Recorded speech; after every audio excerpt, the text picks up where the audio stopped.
You're thinking about starting a service business. You're thinking about starting a business that trades. You're thinking about starting a restaurant or some other thing. Look, a lot of your day can end up being spent on stuff that you don't particularly enjoy. There's a lot of operational tasks, but the good news is that if you can chunk these out into routines, then they kind of happen automatically and they don't suck up as much of your time. They make you operate more efficiently. So for one, you can run smoother, make more money, and your life is a lot more enjoyable. If this is your first time here, my name is Ken. This is my brother James. We're the Security Bros. And when we're not making these fun videos for you, we run a business and security systems. We're talking about routines. We're talking about processes. That's right. Let's just hypothetically say you're a one-man show or a two-man show. And as you add people, duplicating those tasks can get out of hand fast if there's not a process for how it's done. Yeah, absolutely. You can get away with it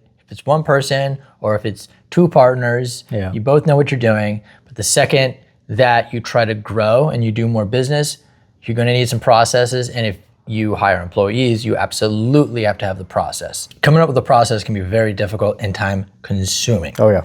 So what I will do is I will hire them on and say, I need you to work with me on working out the processes related to your job, because we haven't worked that out yet. It's a new position. It's a new type of position. Nobody's ever done this job before at the company.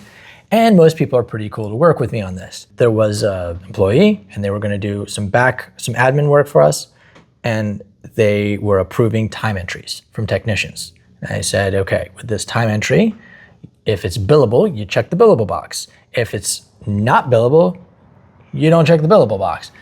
And she asked a very good question. How do I know if it's billable? Right. Now, the thing is, I know if it's billable and you know if it's billable because we know all the customers, we know all the projects, we know all the service work we're doing, so we just kind of know. It would be not a wise use of time if we had to have a meeting every time she needed to do a 5-second job.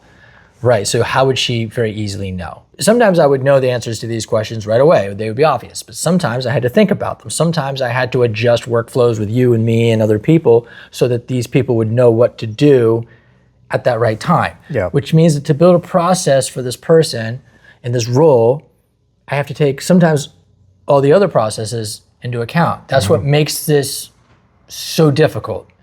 But if you get it right, once you've done it, then it's autopilot from then on out. And then when that person, like this girl, when she was gone, I had to hire somebody else, I was able to retrain them faster. It just takes some time initially. And I knew I was never going to work out all these kinks unless I literally hired somebody and I had to do it. And what I would do when we encountered these issues that I didn't have an answer for right away, I would say, okay, let's table this. I'm gonna make a note to myself. When you're done for the day, I will stay late and I will like think and like work it out. It's not the thing you start a business to do, but it has always paid off. It's not that fun. You know. Some people may be really into it, Yeah. but those are probably not the people that tend to start companies. We found that when creating processes with new employees, those employees typically do not become long-term employees with the company. And I don't think that's necessarily any fault of theirs or ours or anything like that. It just seems to be a trend that I think because there's so much change,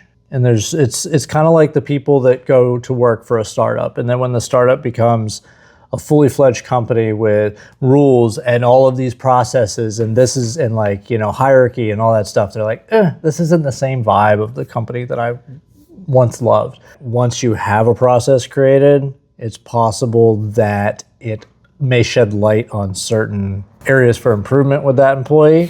You know, and it's tough because you're setting a new tone. When you bring them on, it's in a collaborative sense. We're collaborating on your role. And at some point then we're saying, okay, now we figured out your role. The collaboration dynamic changes a bit because they're not collaborating with me. Now they're reporting to me. Right. In my mind, it's repetitive tasks that you expect to have a certain level of consistency, basically. Ooh. So think of like customer service calls, creating work orders, ordering materials or parts for the company. You probably want a process for that, how that's kind of handled. Another thing with service companies is vehicles. So you probably want a process for how inspections and maintenance and all that stuff gets handled too. These are just some examples. Did I say samples? Did you? I think I did. But no. you know, examples. And how we do it is we start by documenting how we do it. Just like when we started, it was just you and I, right? So if you want to hand that task off to somebody else, you start by kind of like figuring out how you did it. This is good for two reasons, because it can allow you, it can show you areas that you need improvement. You know, the second is it allows you to kind of put together a nice replicatable process. Nowadays, all your processes, there's software for this. The con to this whole SOP thing, where you have tons of documentation, people tend not to read it because it's too much. And then what happens is because they didn't see something, or because they read all of it and it was so much that they lost some of it, because that also happens if you try to put too much knowledge into someone's head, they're going to miss some. And then what happens is that they do something wrong. They think they're doing it right. You say, didn't you read the process? Or if you don't know what you're doing, why don't you go back and read the process? In their mind, they do know what they're doing, or they did read the process. If your processes are simple enough that you don't have to document them,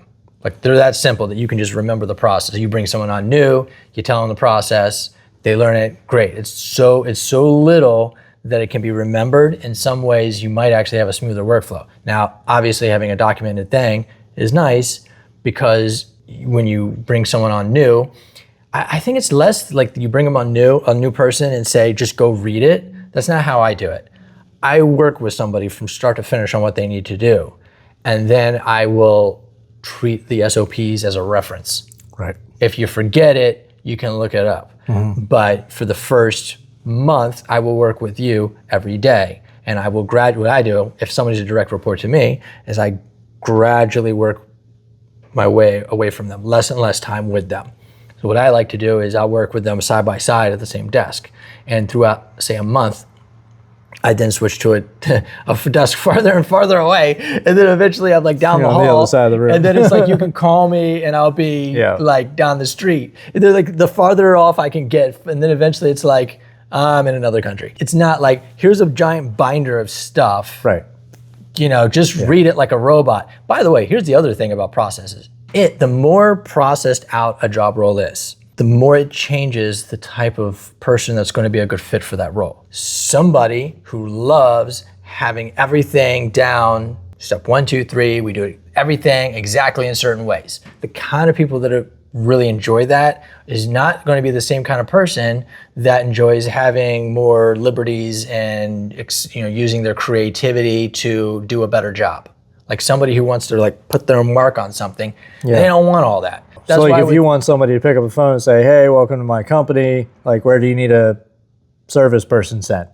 You don't want them to get creative with it. You want them to get all the information, the billing information. Is this, where is this customer located? Are they in the service area? Send a tech, blah, blah, blah, blah. So with a technician, I found that I was causing problems sometimes by being too specific. Because with technicians, it's a blue-collar job. It's a high IQ blue-collar job, right?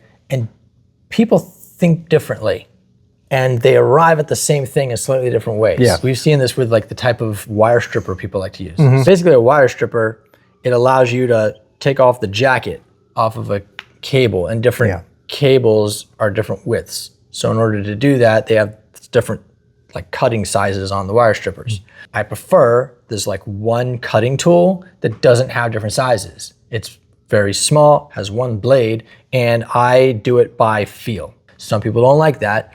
They would rather use the wire strippers, but we both arrive at the same thing, right? Which is why I don't dictate the tool that they use. Right. Like this is the end result we want. This is how I do it. You can copy me if you want, but if you find that there's some other way that works for you so you're more expedient, go for it. My last point here is to not create processes for stuff that you don't want replicated. Time wasting stuff, sludge, bad customers, work you don't want, things like this. So we've gotten into conversations where you were like frustrated because you're like, I'm spending all this time dealing with this, shit that's just like a waste of time and all this stuff. And I'm like, well, your time's valuable. Maybe we should just like hire somebody to like take that stuff off your plate. To which you responded, the solution is to just fired.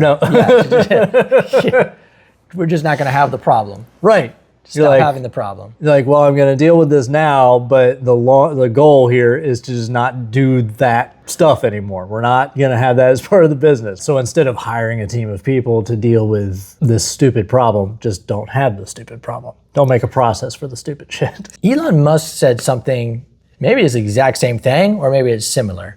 But he made a point that when he's building something, he doesn't go straight to optimizing it. A lot of engineers, he said, because they're very smart, they go straight to optimization for something that shouldn't even exist in the first place.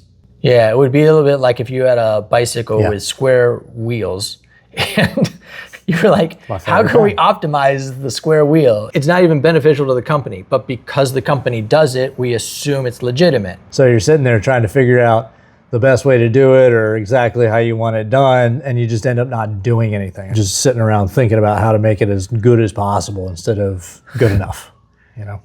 Oh, yeah, absolutely. No. Good enough is an underrated thing. And the reason it's okay isn't because you're going to stop at good enough. You absolutely aren't going to stop at good enough. I like to think of it like iterations, because you're going to iterate, you're going to be better than what you were. Doing it at an okay level is better than not doing it at any level. Because most likely when you try to start really high, you're going to be at level 1 anyway. Mid-tier. Yeah, and if you enjoy being mid-tier, but for serious, if you enjoyed this video, why don't you like it so we know and share it so your friends know. Bye. But for serious.